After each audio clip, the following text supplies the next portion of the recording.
Okay, good morning everyone. In our last class, we had discussed the structure of dicot leaf, which is known as dorsiventral leaf. है ना? In today's class, we will discuss the structure of monocot leaf. ये हमारा रह गया था monocot leaf का structure. तो देखो मोनोकोट लीफ के अंदर क्या है, इसको हम आइसोबाइलेटरल लीफ के नाम से भी जानते हैं.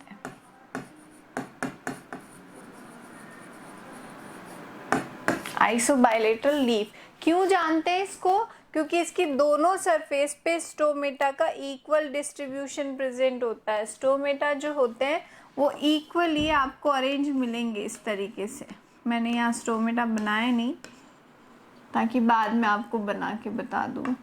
दैट्स वाई जितने स्टोमेटा अपर सरफेस पे आपको नजर आएंगे एडैक्सियल सरफेस पे, उतने ही अबैक्सियल सरफेस पे भी नजर आएंगे.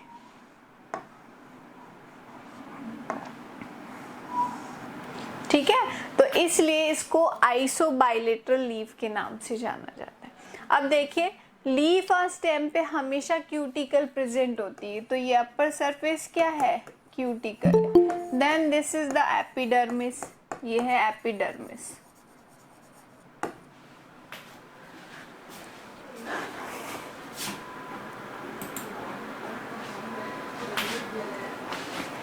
This is the epidermis.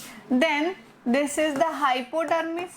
ये है हाइपोडर्मिस. हाइपोडर्मिस का काम क्या है? मैकेनिकल सपोर्ट प्रोवाइड करना. कौन से टिश्यू की बनी होती है? स्क्लेरेनकाइमेटस टिश्यू की बनी होती है. Then there is no differentiation in mesophyll. Mesophyll के अंदर कोई डिफरेंशिएशन नहीं है. आपको सिंपली क्लोरेनकाइमा नजर आएंगे. हम यहाँ नहीं कह सकते कि पैलिसेड है या फिर स्पॉन्जी पेरेनकाइमा. क्लोरेनकाइमा है, ये फोटोसिंथेसिस में पार्टिसिपेट करते हैं. ये डॉट क्यों बना रहे? ये प्लास्टिड को रिप्रेजेंट कर रहे इसलिए. ठीक है, तो ये क्लोरेनकाइमा है. आपको कहीं भी एयर कैविटी नहीं नजर आ रही इसके अंदर. This is the lower epidermis और यहाँ पे भी स्टोमेटा प्रेजेंट है. बात करते हैं वेस्क्यूलर टिश्यूज की, तो बंडल शीट में प्रेजेंट होते हैं. ये है फ्लोएम. मैम चित्र मैम डायग्राम जिस तरीके से आप बना रहे हो मैम उस तरीके से बना सकते हैं ना, मतलब हाँ, जैसे किताब में दे रखे हैं अलग. वैसे ही बनाना है आपको. और ये है जाइलम. ठीक है, तो जाइलम्स एंड फ्लोएम के अंदर कुछ कैविटीज भी प्रेजेंट होती है. तो जिसके अंदर मैंने आपको तब भी बताया था जब जाइलम और फ्लोएम पढ़ाया था कि इनके अंदर कुछ ना कुछ सब्सटेंसेस प्रेजेंट रहते हैं, लाइक रेजिन्स, लैटेक्स, गम्स. ये सब इन्हीं के अंदर प्रेजेंट होते हैं. तो ये जाइलम एंड फ्लोएम है. तो ये आपकी लीफ का स्ट्रक्चर है. मोनोकोट लीफ है. आइसोबाइलेटरल लीफ बोला जाता है इसको. और डाइकोट लीफ हमने पढ़ ही लिया है. एंड रही बात सेकेंडरी ग्रोथ की, तो वो चैप्टर का जो टॉपिक है वो रिड्यूस्ड है सिलेबस में, है.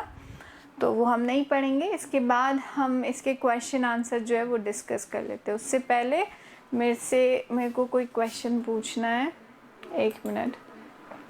कविराज, तुमने यूटी दिया था क्या? Now it's time to exercise discuss करते हैं.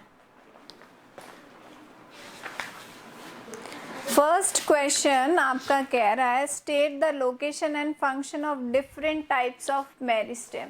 अभी मेरे से अंकित ने एक क्वेश्चन किया था मेरिस्टेम की जो है डिफरेंट टाइप बताने. तो देखो ये अगर हम कोई एपिकल जोन मान रहे हैं तो मेरिस्टेम ये क्या है? यहाँ पे apical meristem. Apical meristem. Yes, apical shoot meristem. Apical. हाँ, और ये हो गए आपके नोड्स. तो नोड से जो इंटरकैलरी वर्ड निकलती है ना, इसे हम कहते हैं एपिकल बर्ड्स, एक्सिलरी बर्ड्स. हाँ, एक्सिलरी बर्ड्स बोला जाता है. तो ये एपिकल मेरिस्टेम हो गया. ये क्या हो गया? Intercalary meristem.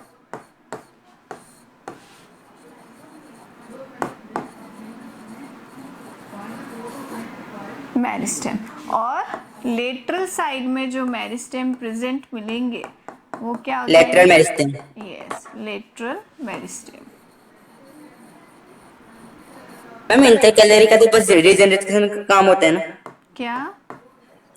कि किसी भी लॉस्ट पार्ट को रीजनरेट करना, बस इतना ही काम होता है ना इंटरकैलरी का। रीजनरेट भी नहीं होता, एपिकल अगर पोर्शन हट जाता है ना तो रीजनरेट, वो वहां पे उसको प्रोटेक्टिव लेयर बना देता है, हालांकि वो लॉस्ट हो चुका है लेकिन ग्रोथ तो उसके अंदर करवानी पड़ेगी, वो काम है इंटरकैलरी मेरिस्टेम का। ठीक मैम है, फिर इसमें रीजनरेट लिखा हुआ है लेकिन इसमें नहीं तो। होगा। देखो रीजनरेशन वो क्या लिखा हुआ है कि जैसे सपोज करते हैं ये आपका एपिकल, यहाँ से कोई पार्ट जो है वो कंप्लीट ही हट गया, गाय भेड़ बकरी जो भी है वो खा गई, तब रीजनरेशन किस चीज का होगा, वो पार्ट थोड़ना आएगा दोबारा, यहाँ पे जो सेल्स डैमेज हुई उनको रीजनरेट कर दिया जाएगा। अभी पोर्शन इतना था लेकिन बड़ा तो करेगा ही उसको, इस तरीके से ग्रोथ तो होगी, नहीं होगी ग्रोथ, थोड़ी सी ऐसे लेंथ में भी हो जाएगी। तो बस ये इसलिए इसको रीजनरेशन बोला जाता है कि ये वापस इनको सेल्स को रीजनरेट कर देगा, बाकी ओके। पोर्शंस डेवलप नहीं हो सकते। ओके, नाउ ये आपका फर्स्ट क्वेश्चन का आंसर है। सेकंड क्वेश्चन है कॉर कैम्बियम का, तो वो सेकेंडरी ग्रोथ हमने पढ़ी नहीं है, सेकेंडरी ग्रोथ का कोई रोल मतलब अभी सिलेबस के अंदर है नहीं, तो क्वेश्चन छोड़ देते सेकेंडरी हैं। ग्रोथ कौन सी, लेटरल? हाँ, लेटरल मेरिस्टेम के थ्रू जो होता है स्टेम के डायमीटर में ग्रोथ, है ना, वो रिड्यूस्ड यस है मैम। अपने सिलेबस में। Then draw illustration to bring the anatomical difference between, anatomical difference बताने आपको डाइकोट और monocot root and dicot and monocot stem के अंदर। निकालो अपनी अपनी बुक्स और मेरे को फटाफट डिफरेंस बताओ डायग्राम्स देख के।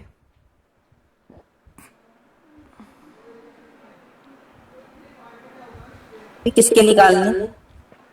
डाइकोट और मोनोकोट रूट के स्ट्रक्चर, डाइकोट और मोनोकोट शूट के स्ट्रक्चर ओपन करो और मेरे को पहले डिफरेंस बताओ रूट्स के अंदर, फिर डिफरेंस बताओ शूट के अंदर।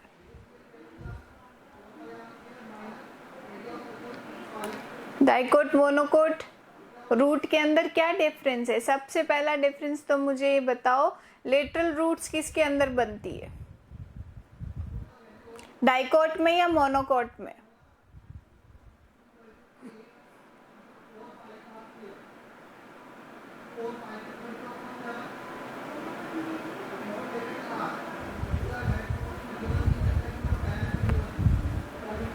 किस में बनती है और किससे जनरेट होती है? लेटरल रूट्स किससे निकलती है?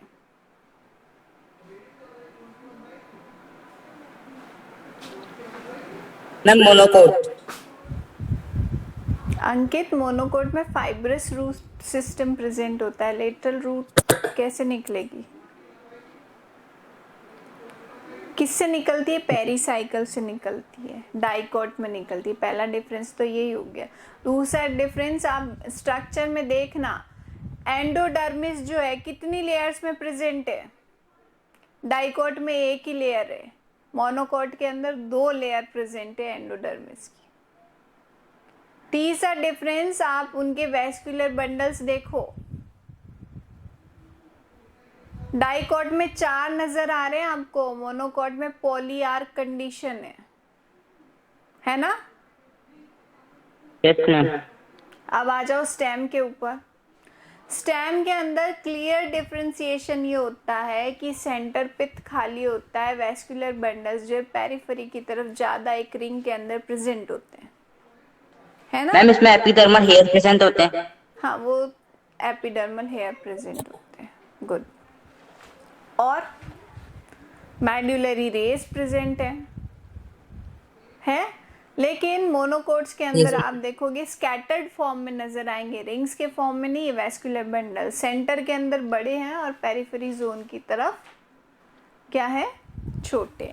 उसके अंदर दोनों के अंदर कॉन्जॉइंट टाइप के प्रेजेंट है vascular bundle, but main difference diagram में आपको नजर आ रहा है। So is it clear difference between monocot root and dicot root, है ना? Then question number 5 says cut a transfer section of young stem. Young stem का एक ट्रांसफर सेक्शन कट करना है आपको आपकी स्कूल के गार्डन से, और अब उसको ऑब्जर्व करेंगे हम माइक्रोस्कोप के अंदर। Then How would you ascertain whether it is a monocot stem or dicot stem? आप उस सेक्शन को देख के कैसे बताएंगे कि ये मोनोकॉट का स्टेम है या डाइकॉट का स्टेम है? कैसे पता चलेगा? मैम वो जगह खाली होगी। देखो, मोनोकॉट का और डाइकॉट का जो स्टेम है ना, आपको सिर्फ इस तरीके से अरेंजमेंट नजर आएगा, उसके अंदर रिंग्स के फॉर्म में प्रेजेंट होते हैं, सिर्फ यहीं पे ये वैस्कुलर बंडल्स है, सेंटर पे बीच में खाली होता है। हाँ, पिथ प्रेजेंट होता है, खाली नहीं, प्रेजेंट तो होती है सेल्स, लेकिन उसको पिथ बोलेंगे। तो ये इतना ही वैस्कुलर बंडल दिखेगा आपको, प्लस डाइकॉट के स्टेम में कैम्बियम नजर आएगा, सेकेंडरी ग्रोथ होगी तो कैम्बियम नजर आएगा। मोनोकॉट में कैम्बियम नहीं होता है। मोनोकॉट का स्टेम अगर हम देखने बैठे हैं तो आपको सेंटर की तरफ बड़े वैस्कुलर बंडल्स और पेरिफेरी की तरफ छोटे वैस्कुलर बंडल्स नजर आएंगे। There is no cambium. Cambium present है तो ओपन टाइप के वैस्कुलर बंडल, एब्सेंट है तो क्लोज टाइप के। तो इस तरीके से हम आइडेंटिफाई करेंगे। Then the transfer section of a plant material. एक प्लांट मटेरियल है जिसका ट्रांसफर सेक्शन में आपको कुछ फीचर्स नजर आ रहे हैं। कौन कौन से? The vascular bundles are conjoint. Vascular bundle कैसे है? कॉन्जॉइंट है। Scattered and surrounded by a sclerenchymatous bundle sheet. Then phloem parenchyma is absent. What will you identify it as? कैसे आइडेंटिफाई करोगे आप? आपके सामने सिर्फ वो लाके रख दिया। मेरी आवाज, मैम आपकी आवाज नहीं आ रही सही से। क्यों? नाउ एक मिनट, कोशिश करते हैं दोबारा से। आ रही है अब? Yes ma'am. ठीक है। Yes ma'am. हाँ, तो अब इसका आंसर दो मुझे। कॉन्जॉइंट है। कॉन्जॉइंट वैस्कुलर बंडल्स क्या होते हैं?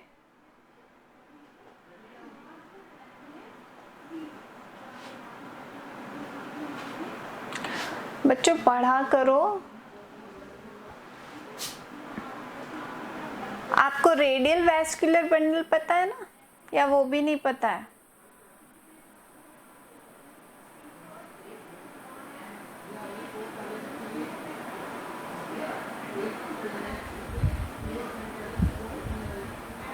Conjoint vascular bundle when xylem and phloem are present on the same radius. Same radius के ऊपर xylem and phloem present है इस तरीके से। ये बाहर की तरफ phloem है, ये अंदर की तरफ xylem है। ये conjoint का एग्जाम्पल है। तो ऐसे वैस्कुलर बंडल्स किसके अंदर देखने को मिलेंगे आप लोगों को? रूट के अंदर या फिर शूट के अंदर? स्टेम के अंदर। देखो डायग्राम और आंसर करो। किस में पढ़ाए मैंने? अभी ये भी डायग्राम बताई, किसके बताए मैंने? स्टेम के। तो दिखती सी बात है आपको, स्टेम का सेक्शन मटेरियल दिया हुआ होगा। वो क्या लीफ के अंदर ऐसे बताए मैंने? लीफ के अंदर कोलेटरल टाइप के थे, यहाँ साइड में जो है ये ऐसा कुछ डायग्राम, ये देखो ना वापस, ये फ्लोएम घेरे हुए बैठा है जाइलम को। ये भी कॉन्जॉइंट है बट कोलेटरल टाइप का। उसने तो आपको क्लियरली आइडेंटिफाई करके दिया है कि कॉन्जॉइंट है, बंडल शीट से घिरा हुआ है। तो या तो वो डाइकॉट का स्टेम है या मोनोकॉट का स्टेम है। तो दोनों में से क्या है वो आफ्टर रीडिंग पता चलेगा। ठीक है। Then why are xylem and phloem called complex tissues? Xylem और फ्लोएम को कॉम्प्लेक्स टिश्यूज क्यों बोला जाता है?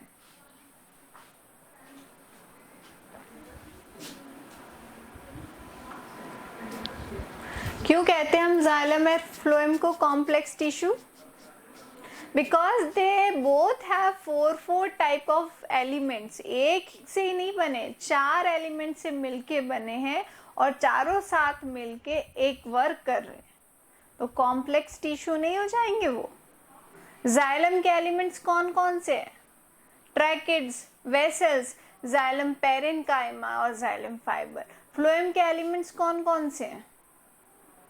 Protoxylem, metaxylem and darts. Phloem के एलिमेंट्स कौन से हैं? Sieve tube, companion cells, phloem parenchyma और फ्लोएम फाइबर। सबके फंक्शन स्पेसिफाइड है, थिकनिंग प्रेजेंट है, एक किस चीज का कंडक्शन कर रहा है, दूसरा किस चीज का conduction. That's why we are call them as a complex और compound tissues. Then what is stomatal apparatus? Stomatal apparatus क्या है? तो आपको सिंपली ये स्टोमेटा का डायग्राम बना के समझाना है। ये गार्ड सेल्स होती हैं जो कि सराउंडेड रहती है सब्सिडियरी सेल्स के अंदर, और ये स्टोमेटल पोर है। इनर वॉल थिक होती है as compare to outer wall. क्या काम है इसका? ट्रांसपिरेशन और एक्सचेंज ऑफ गैसेस में। लेबल करना है डायग्राम को, ठीक है। 3 बेसिक, नेक्स्ट क्वेश्चन नंबर 9 है, name the 3 basic tissue system in the flowering plant, give the tissue name under each system. 3 basic tissue system कौन कौन से? एपिडर्मल टिश्यू सिस्टम फर्स्ट है। दूसरा टिश्यू सिस्टम कौन सा आपका? Ground tissue, yes. और तीसरा वेस्कुलर। एपिडर्मल के अंदर कौन कौन से आएंगे? एपिडर्मिस आएगी, क्यूटिकल आएगी, हाइपोडर्मिस आएगी और स्टोमेट आएगी, ये सब आएंगे। ग्राउंड टिश्यू के अंदर कॉर्टेक्स आएगा, endodermis, pericycle, pith, medullary rays, all will come. Vascular के अंदर सिर्फ जाइलम और फ्लोएम आएंगे।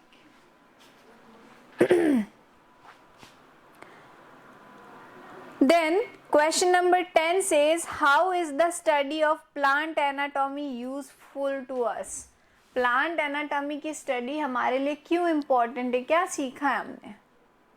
देखो, एक आपने ये जो मैंने जब आपको क्लासिफिकेशन सिस्टम करवाए थे, है ना, तो उसके अंदर नेचुरल सिस्टम ऑफ क्लासिफिकेशन भी था। वो क्या कहता है कि somewhere we will use anatomical feature for the classify of organism.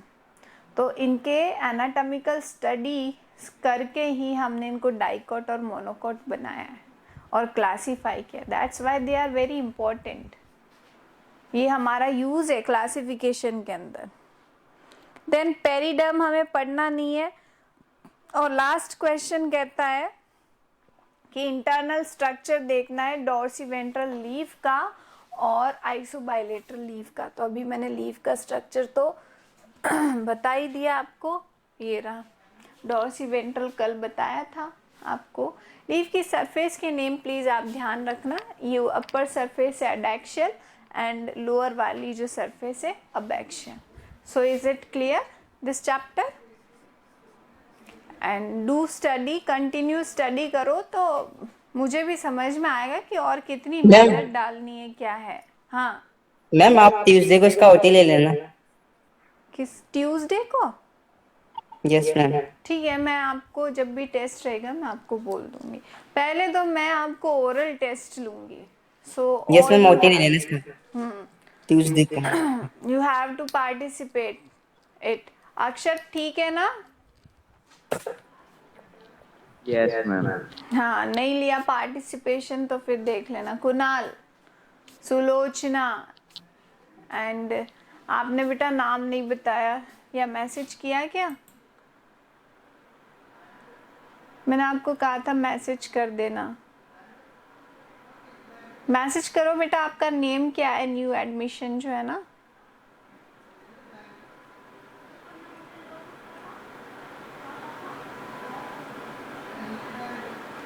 Gungun Verma, okay fine then.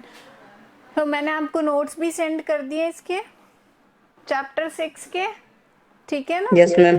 तो आप करना, कॉपी के अंदर क्वेश्चन आंसर मैंने बता दिए हैं। वैसे क्वेश्चन आंसर जो सिर्फ एक्सप्लेनेशन है वही करना, डायग्राम्स क्योंकि आप नोट्स के अंदर बना लोगे तो वो करने नहीं है बार बार।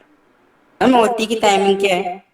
मतलब क्लासेस से अलग होंगे, क्लासेस में नहीं होंगी? नहीं, क्लासेस में ही, अलग ओके नहीं मैम। दे सकते times. Okay then, bye bye. Okay ma'am.